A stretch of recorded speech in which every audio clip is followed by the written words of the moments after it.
Hello everybody and welcome back to another episode of The Points of Articulation. My name's Dave, and today I will be looking at the Hot Wheels Star Wars First Order Special Forces TIE Fighter.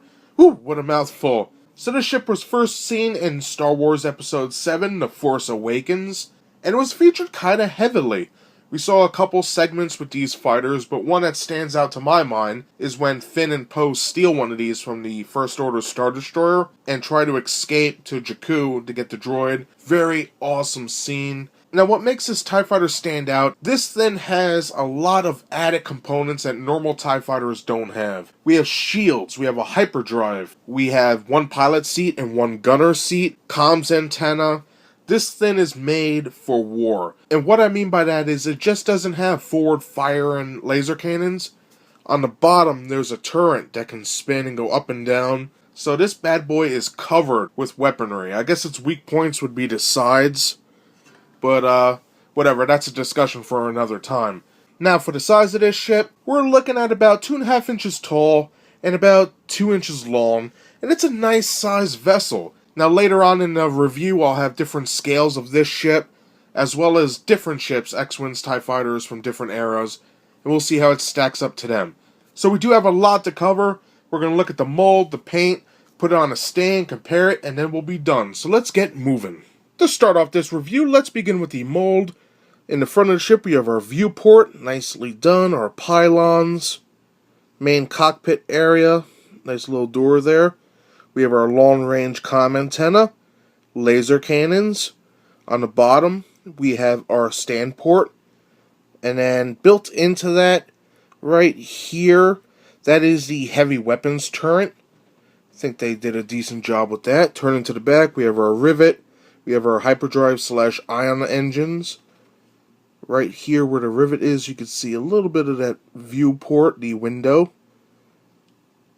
Pretty nice.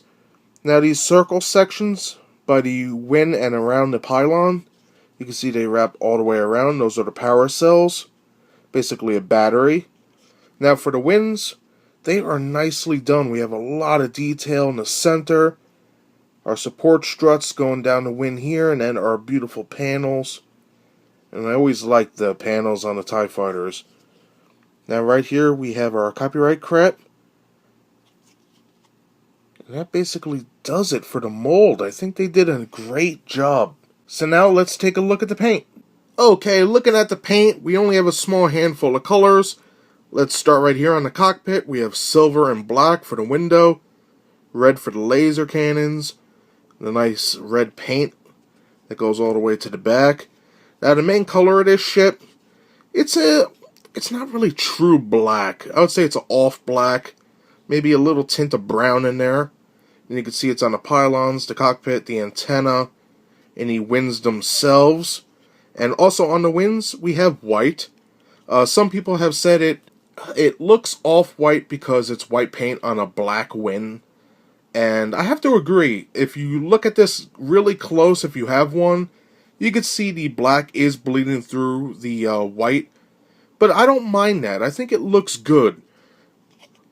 You know, if it was just white paint, like, sure, it would have been accurate, but I like the little dirtiness to it. I think the ships being a little dirty is what makes Star Wars so realistic and cool. Especially the Rebellion ships, how they always look like rusted and grungy and filthy. I don't know, I like that. But basically, that's all we have. Just that off black, black, silver, red, and white. And I think they did a great job. So that does it for the mold and the paint. So let's put this bad boy on a stand, compare it, and then we'll be done. And just like other Hot Wheels ships, it comes with a cool stand. Peg it in the port like so, hear that click, and you're good to go. Now to compare with the Special Forces TIE Fighter, I have it next to a Hot Wheels First Order TIE Fighter, and also an original trilogy TIE Fighter. And what I like about all these is each one is a different mold, believe it or not. For another comparison, I have it next to two Hasbro versions. We have the Micro Machines, which is pretty cool, a little warped though. Then we have the Black Series Titanium version. And for the last comparison, I have it next to an original trilogy X-Wing. A lot of people seem to have this. And you can see they match pretty well. And that does it for my review today of the Hot Wheels Star Wars First Order Special Forces TIE Fighter.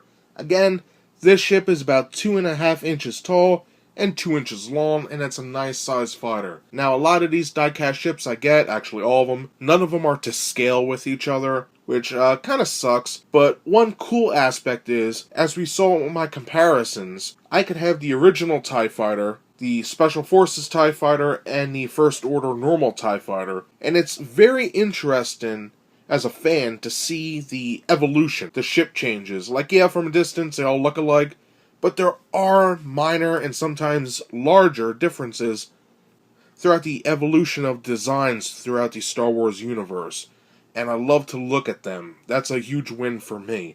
Now, like I mentioned, this was first seen in Episode 7, The Force Awakens, and hopefully we'll see it in The Last Jedi. Now, if you're looking to buy this ship, you can get it for $3 or $4.99, depending on where you go. I got mine at Walmart. I've seen them in Toys R Us, Targets, stuff like that. If you want to go online, you can also do that. A lot of sellers have them in stock, usually Amazon, eBay, and other third-party sellers. Now, I fully recommend this ship for anybody who's a fan of the Empire or the First Order. I think it's a nice design. You know, they built this thing to kill. It's got the hyperdrive, the shields, which is a big plus. The extra gunner, it is built for war, and I love that aspect of it. So that's basically all I have to say about this ship. I hope you enjoyed my review. If you did, hit that like button, and if you would like to see new reviews every Thursday, subscribe. So again, thanks for watching, and I'll see you all next time. Bye, everybody.